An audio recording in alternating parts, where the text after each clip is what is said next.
so let's get started. We're in 2 Samuel. We were in chapter 4, and we had gotten up until verse 9, just to recall what we were doing there in chapter 4. Chapter 4 begins with, it mentions the son of Saul, and here they're actually referring to Ishbosheth, and he is the king, but if you recall, the king of the 10 or so tribes that are not with David. David is ruling over Judah at this point, and Benjamin and the rest are still under Saul's family. Saul is dead, and Ishbosheth, who is his son, has been installed as a sort of puppet king because he's the son of Saul, but is managed by Abner, and Abner is dead. So chapter 4 now tells us that son of Saul, Ishbosheth, discovers that Abner is dead, and he is suddenly weakened, okay? And so this describes a situation that becomes ripe for manipulation and taking advantage. And then we learn about these two fellows, Ba'ana and Rechav. These are both people who are Benjamites, and we're going to see what they're going to end up doing. And verse 4 is interesting because it talks about, we remember that Saul had a son, Jonathan, okay, and we know that he was killed with Saul. But we suddenly learn of another son, a grandson actually of Saul. Jonathan, son of Saul, had a son whose feet were crippled, and it tells the story about how when they heard about Saul and Jonathan, they fled. Of course, we're talking about in the middle of a war against the Philistines, and we also have the threat of David, and it's kind of all happening at once. And so she's fleeing with this child, and he fell and he was lame, okay? And then we learned that his name is Mephibosheth, okay? Why is this relevant? Because right now we have a situation of the son of Saul who has been installed as a puppet king, and we learn that he's weakened, and so we are immediately introduced to the fact there is another heir to Saul, but he's not relevant. Why is he not relevant? Because he's lame. And we have to remember in biblical times, there were no wheelchairs, there were no rights for the handicapped. If you were lame, you were considered half a man, and therefore there's no way in the world that in the ancient world, someone who was lame would be seen as any kind of potential to be a king. So that becomes a very important fact. Now, what happens with this child, this Mephibosheth, his story will continue later on. We're going to meet him up again later after David becomes king of all of Israel. But for now, we just have the beginning of that story. But it's extremely relevant here because then, of course, what happens is you have these two fellows who had been loyalists of Saul and realize that they're in a situation where Abner is dead. As a result, Ishbosheth, who was from the beginning a puppet king, is weakened, and there's no other heir, and therefore they're looking around and they're saying, clearly David is going to win this one, and therefore, being as they're loyalists to Saul, they want to make sure they get in good with the new king and are not suspected of being, disloyal, potential rebels or whatever. So what do? They go and in a terrible thing, they go into Ishbosheth's house and they kill him. They take his head and they bring him to David, okay? And we see in verse 8, they brought the head of Ishbosheth to David in Hebron. Here, they said to the king, is the head of your enemy, Ishbosheth, son of Saul, who sought your life. This day the Lord has avenged my lord the king upon Saul and his offspring. And what we said was this reminded us very much of the situation of the Amalekite youth who was there or witnessed or took part in or perpetrated. There's a bit of lack of clarity in that whole story with Saul's death, and immediately takes identifiable objects of Saul and brings them to David. Same exact kind of thing. Witnessing an opportunity, understanding the house of Saul is crumbling. I'm going to put my lot in with the house of David, but trying to do it in such a way to curry favor. And last time we remember it didn't work because David immediately saw this as being a cheap and low opportunity. This is opportunism. This is not something real, and was disgusted with the Amalekite and actually had him killed. Here we have the same thing, but David himself makes this connection. So let's look at verse 9.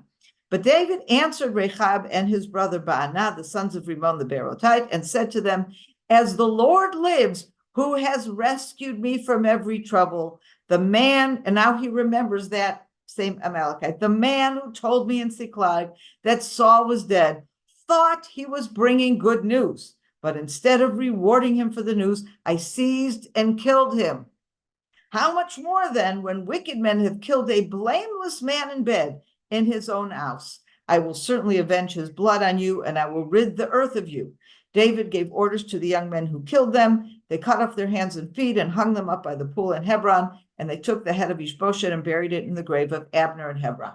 So what we can see, first of all, in both of these stories is that there's clearly an assumption out there, an assumption that makes sense, that if you have one king struggling against another king, some kind of conflict or power struggle, which is clearly going on between Saul and David, certainly Saul versus David. Saul all along saw David as a threat and is trying to kill him. David himself never wanted to kill Saul and avoided killing Saul when he had two very distinct opportunities to do so. The way of the world is when one of those is going to be declining, seen as having been defeated in one way or the other. The next guy is going to rise to power, and all the people in the area, their goal is going to be to get in with the fellow who is now rising to power.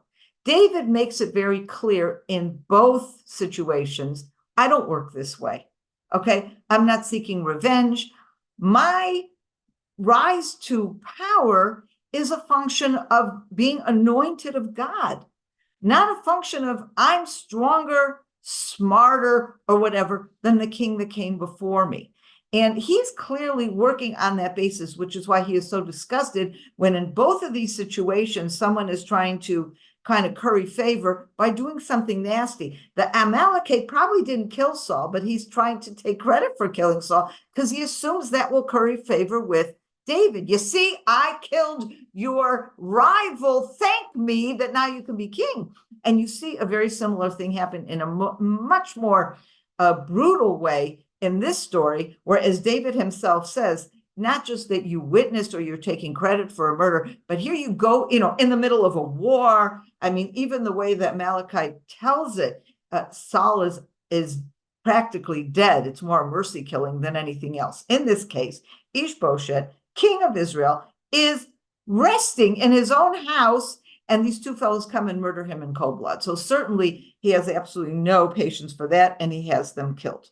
But it's something very interesting. He says he gave orders to the young men to kill them, what to do. He said they first killed them, okay? So there's no torture going on him. Kill them, okay? After he killed them, actually the Hebrew, I don't like the English. The English says David gave orders to the young men who killed them. In the Hebrew, it's really David gave orders to the young men to kill them, okay? So first kill them, then cut off their hands and their feet and hang them upon the pool in Hebron. So really these instructions, okay, he's already dead. What's the point in all this stuff? They recall for us previous situations. So the cutting off the hands and the feet is something that we have not seen in Samuel. We saw it in the book of Judges.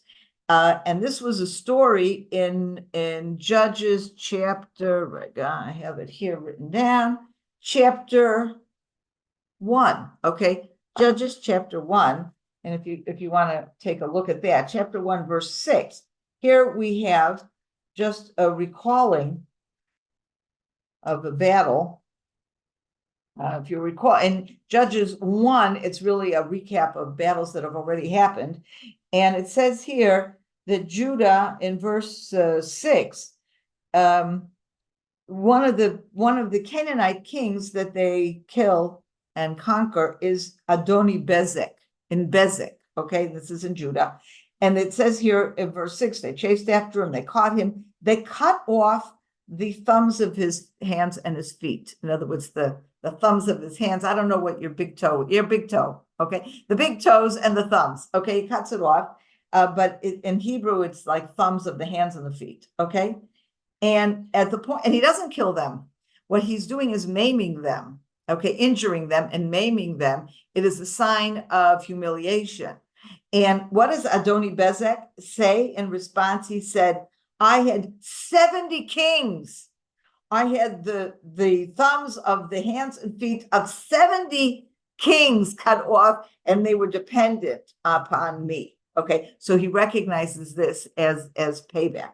But what do we learn from that? That cutting off the hands of the feet or the thumbs of the hands and the feet is a sign of degradation.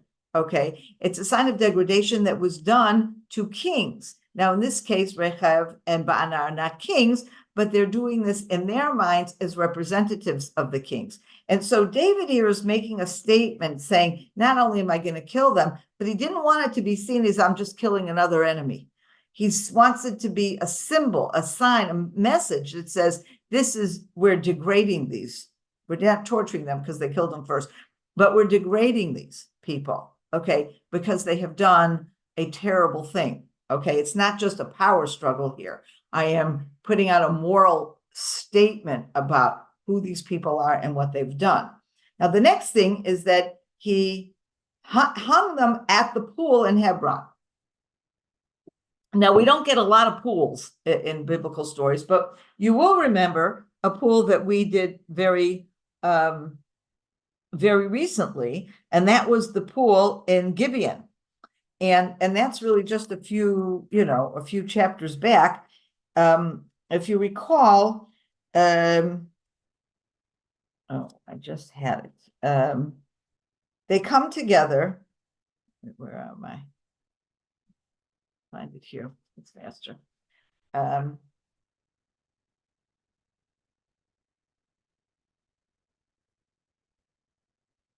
In chapter 2, in 2 Samuel, chapter 2, verse 13, we have Abner and Yoab. Abner representing Ishbosheth, or Saul's family, okay? He had just installed Ishbosheth as king, and now he's coming to fight against Judah's people, and Judah's general is Yoab, okay? And they meet in Gibeon, and they are at this pool in Gibeon, at which point, if you recall, Abner says, let the young people get up and play before us, when the intention is clearly not play before us, but fight each other to the bloody death. It is a horrible, horrible suggestion that comes from Abner. And when we discussed this, we talked about there's a way, that was this Abner a terrible suggestion, or is there a way to justify in some way as seeing this as a response if Yoab was indeed the aggressor here? Be that as it may, it's still, no matter how you look at it, even if there was some kind of a fight that is justified, Abner's saying it like that, let these young people get up and play before us, clearly is a terrible, terrible thing. And so I would like to suggest this idea of hanging it above the pool in Hebron, and then he's burying the head with Abner. At the end, Abner comes along and tries to be a vehicle for peace. He's coming to David. He clearly has power over Ishbosheth. He's coming to David in order to bring the nation together, to combine forces. And it is Yoab at that point who, doesn't trust it and actually kills Abner, and to the great distress of David. So at which point, David, of course, makes sure to bury Abner in a very respectable way in Hebron. So by putting he goes back and he wants the head of Ishbosheth. Now, these people, killed him. And if you'll recall, these two fellows killed Ishbosheth, left his body, cut his head off, and then carried his head to David. So what David has is a head He doesn't have the body. Wait, look, my phone made noise. Let me just quiet it. I'm sorry about that. Anyway, so David has the head, and but it's very important for him to show respect. And so he's going to bury the head of Ishbosheth together with Abner.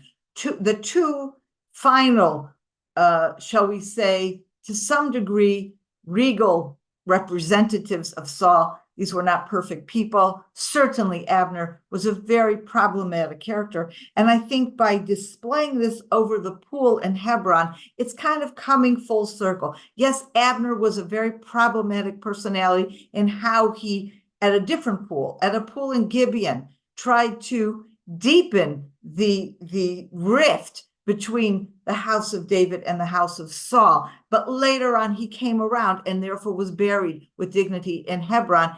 And therefore, he wants to bury this head in Hebron. And at the same time, he wants to display to everyone in Judea how he feels about Rechav and Ba'aneh, these terrible people and what they have terribly done. And the way I look at it is this is a tragedy that every way you cut it was a tragedy that shouldn't happen, beginning with Saul, beginning with Saul's insanity, his obsessiveness with David, which started the whole problem. None of this should have happened. And I think what David is trying to do now is kind to bring it all full circle and bring everyone together at the same time.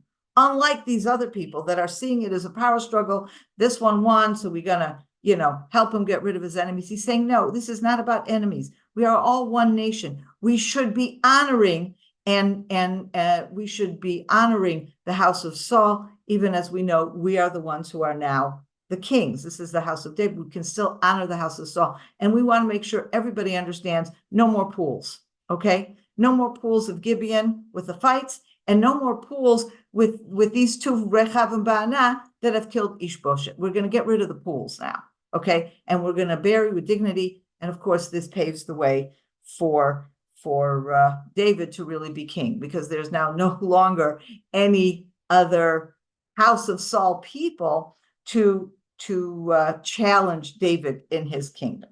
So that brings us right here into chapter 5. Okay, so let's start chapter 5. And of course, this is exactly what happens. All the tribes of Israel came to David at Hebron and said, "We are your own flesh and blood. Long before now, when Saul was king over us, it was you who led Israel in war. And the Lord said to you, you shall shepherd my people Israel. You shall be ruler of Israel." All the elders of Israel came to the king at Hebron, and King David made a pact with them in Hebron before the Lord, and they anointed David king over Israel. So first of all, let's see, this is all the tribes of Israel. Until now, David he was anointed by God, but it was the people of Judea that already crowned him king over Judea, and he had been reigning in Hebron already for some time. But now, after the final defeat of Saul, David and his, the way he handles the whole thing enables all of the tribes of Israel to rally around David and ask him to become their king. And they refer to the fact that in the past, they go back to when David was starting his career, and he was actually Saul's closest advisor and his chief of staff in a way, he was running the army and running the wars there for a while before Saul became so obsessed. And they're referring to this. Now, it's very interesting what he says here. And again, another example of the fact that the translations here don't do this justice. In Hebrew, in my English, what I read to you is you who led Israel in war. What the Hebrew actually says is you were the ones who took out and brought back Israel, taking out and bringing back. Okay. Now, indeed, that is an expression that refers to leading in war, but the expression is first used in Numbers, the book of Numbers, chapter 27, verse 17. Okay. And here we have Okay, chapter 20, here we go. Chapter 27, verse 17. And here, this is a point of time. Moses realizes he's not going to be the one going into Israel, to his great distress.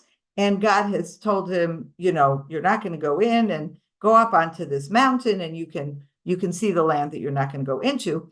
At which point Moses responds to God as follows: let the Lord, source of breath of all flesh, appoint someone over the community who shall go out before them and bring in before them. Go out and bring in, or go out and come in.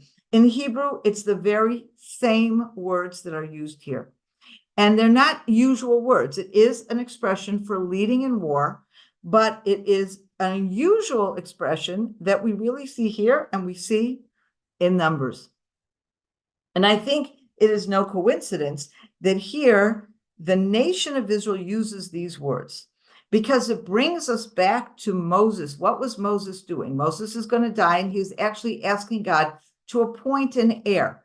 The words he uses, though, is words having to do with leading the nation in battle. But he's also asking for someone who will lead the community. He's asking for two things: someone who will place him as a leader, an overall leader, actually using it like a shepherd is what he's looking for there. And at the same time uses this going out and coming in as expressions of a leader in battle, a military leader. Here, okay, when the nation is referring to David's role for Saul, his role really was only as a military leader. He was never a prince or an heir to the king or anything like that. He was only a military leader. But for that reason, I think the nation chooses these words, because on one level they're saying, we give you great honor, we trust you, because we know also at one point Saul trusted you to lead his battles. But by using these words, he is echoing when Moses asked not just for a military leader, but for a replacement of Moses. And so basically they are indicating here, you were a military leader under Saul, but you were also a leader, an overall leader. And that is why we want you. Okay. And again, he uses the same word, you shall shepherd my people Israel, which is also what Moses requests from God in an heir, someone who will be a shepherd of the flock, which is the nation. So, and I think it's extremely significant that the comparison goes back to Moses. In all of Jewish history, certainly biblical history, Moses is the ultimate leader. Moses is modest. Moses has no ego. He has no political ambition. Moses is purely a servant of the Lord, and his leadership of the nation is totally in service of the Lord and in service of the people. And once we get into political leaders, even David, who is probably the greatest king at all, there are times when he falls short, where there is an ego, where there is something else that plays a role here. But what the nation of Israel is saying when they look at David is, we think you're the closest we can get to Moses. And that indeed is a very, very significant statement. Okay. And he says to them also, and you will be the ruler of Israel. Now, in the past, we talked about different Hebrew words that are used for ruler of Israel. And when we talked about the anointing of Saul, we noted that initially Saul was supposed to be anointed as a Nagid, and Nagid then was translated as captain. Here it's leader. This, by the way, makes me insane when the same Hebrew word is translated in two different ways, in two different uses. So you don't see the connection. This is the same word that is being used, the Nagid. And we saw that initially, that it was, this was the original idea. There was going to be a Nagid, but later on at the end of the day, and this is, if you look at First Samuel chapter 16, okay, chapter 16, verse 1. Here you have God saying to Samuel, okay, after Saul, of course, has disappointed him, God then says, fill your horn with oil, and he's sending him to anoint one of Jesse's sons as a king. It doesn't say Nagid, as a king. So even though originally Saul is anointed as a Nagid, and only afterwards, kind of as an afterthought, becomes really a king, because that seems to be what the nation wants. When it comes to anointing David from the beginning, he, at least according to God's instructions, is anointed as a king. Okay, but here, let's see, in here, when we're in yeah, let's go to, I have here a reference, but I don't know what it's for. Okay, whatever. Here we see, though, that the nation, when they're talking to David, they're trying to go back to a more idealized version of king. They use the word Nagid. It's clear that it's a king. It's clear that he was anointed as a king, because Samuel and God and everybody else gave up with the idea of there being something less than a king. The nation wanted a king.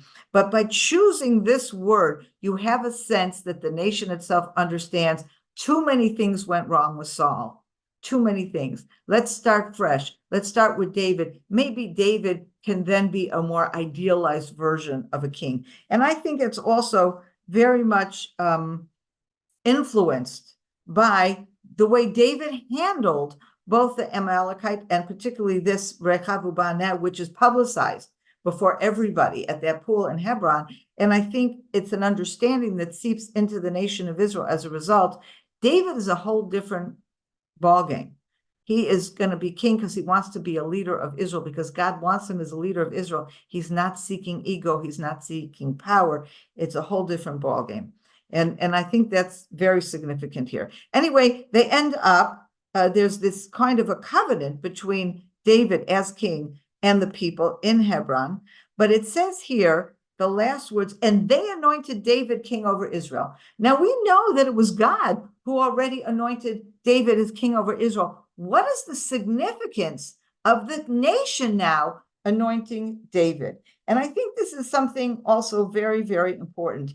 It's very important that not only God anoint, but that the people accept him as God is, as the nation himself. And we can look at this is very parallel to what happened with Saul.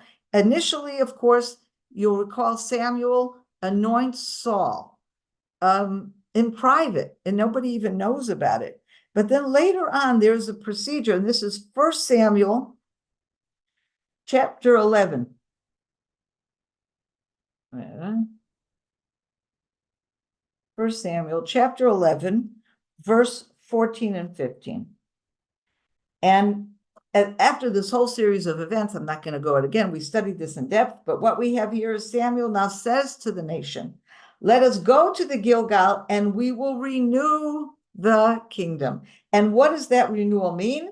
The nation goes to the Gilgal and they crowned Saul king before God at the Gilgal.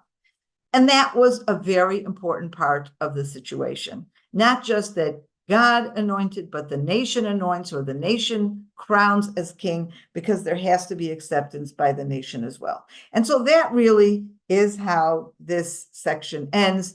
And you really have a sense of closure and a sense of now David is king, not because of he won the power struggle. He is king because he is the right man. He has proven himself to be the right man. And clearly he has, he doesn't have alien political interests in mind, but he really wants to serve the people, serve God. The people recognize that, and of course, crown him as king. And then we have verses 4 and 5. David was 30 years old when he became king, and he reigned 40 years. In Hebron, he reigned over Judah 7 years and 6 months. And in Jerusalem, he reigned over all Israel and Judah 33 years. So right now, he is king in Hebron, but he is king for the first time over all of Israel. And what we are going to start to see in chapter 6, which is what, in verse 6, which is where we're going to start next week.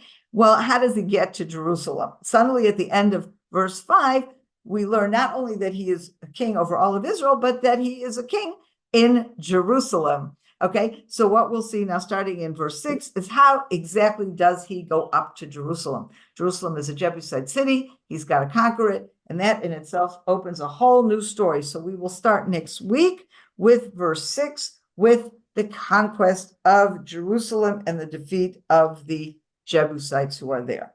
Any questions? Just a comment. Sure. I was interested by your comment on the hands and the feet, because it made me think of Jezebel when the dogs ate everything but left the hands and the feet.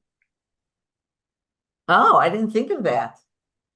I Yeah. didn't think of that.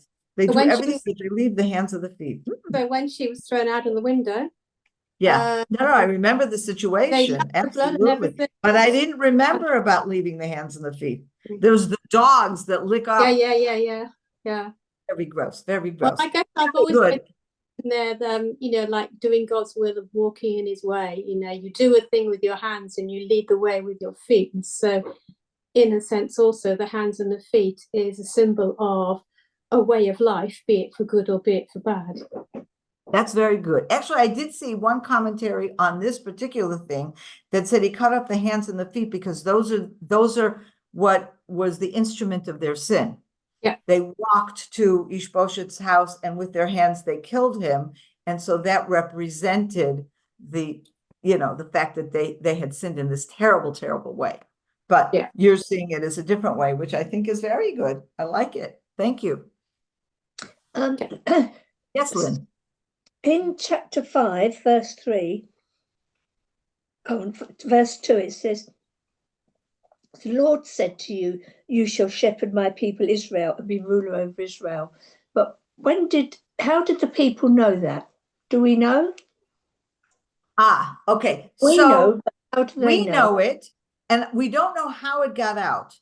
But we do remember that Saul knew it at some point. Yes. Because at the end, he recognized, no, I know, you're the one, Now, we do know that Samuel had said to Saul, when Samuel conveyed to Saul the punishment after the battle with the Amalekites, and he sinned because he didn't do what he was supposed to do. And at that point, Samuel says to Saul, the kingdom will be transferred from your family to your friend who is better than you. Okay. Mm-hmm. And so he didn't say then it was David, but it's very possible that prophecy Saul kept in mind, and he probably realized, when he sees what's going on with David, he must have meant David or something like that. Does he actually know there was an anointing? I don't know. We don't know this, but clearly word got out by this time, but we just don't know how. He would have seen the preference that Jonathan gave to him, and also people said, didn't Saul has killed his thousands and David his 10,000. So he had a following. Maybe Saul. David clearly had a following. Yeah. But it's very, look, the people of Judah all along were fairly loyal to David because he was their kinsman. He was from Judah. And even, you had this, they were hiding him from Saul at different places. And that didn't always work out, more because there would be somebody who would tell on them to Saul, and then they became jeopardized. But you always had a sense that the people of Judah, and then remember when David was in Ziklag, when he was with the Philistines there, and he kept doing these raids, and the Philistine king thinks he's raiding against Judah, but really he's raiding against Amalek. Okay. And what does he do with the spoils? He gives the spoils to the elders of Judah. So there's this very close relationship between David and Judah from the beginning. But what happens here is a whole different ballgame. Because once he is recognized as king of all of Israel, goes way beyond my kinsmen. It's this recognition on the part of all of Israel that Saul is finished and this is what happened. So how do they really know? Maybe they came to a recognition of it and maybe someone told them. We don't know.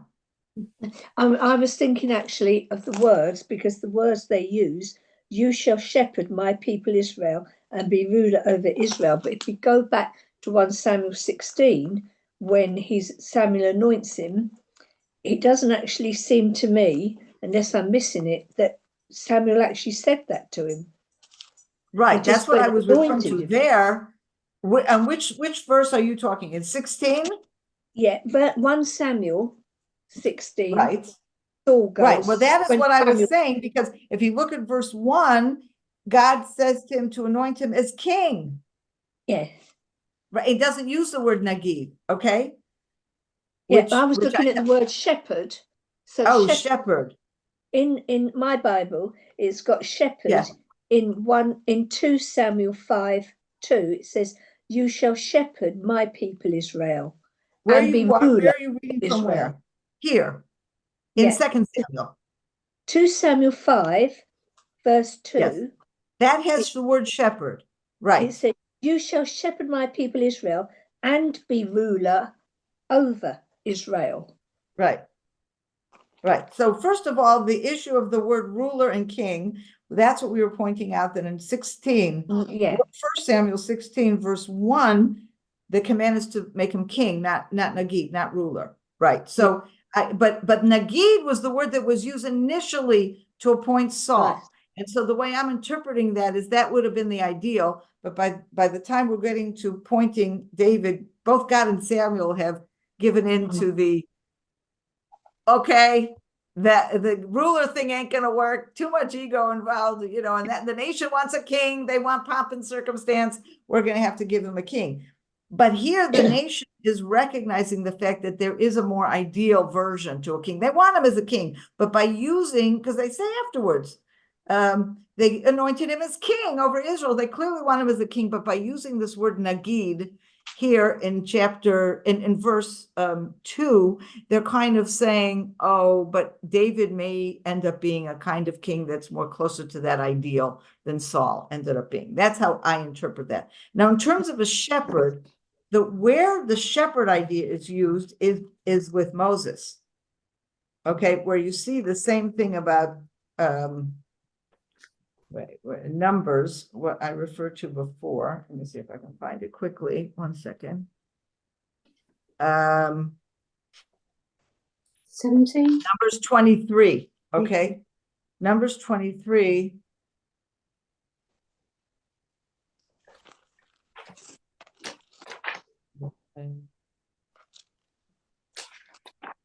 No, excuse me, 27. Numbers 27. Okay.